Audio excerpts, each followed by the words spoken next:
किन रोको त मन नबोल्ने कसमा हेर मोबाइलमा मैले भिडियो खिचेको छु ए रोयो हाइ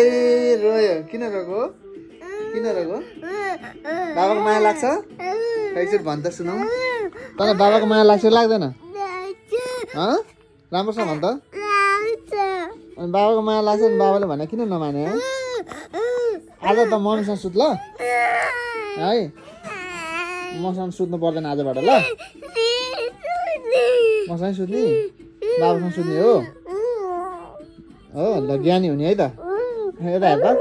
ज्ञानी हुने ल ज्ञानी हुने ल ज्ञानी हुने कि नहुने ज्ञानी हुने ल भने बोल न बोल ज्ञानी हुने ल नबोल्ने जमर्सँग बोलिदिनु त्यसो भए ज्ञानी हुने ल भने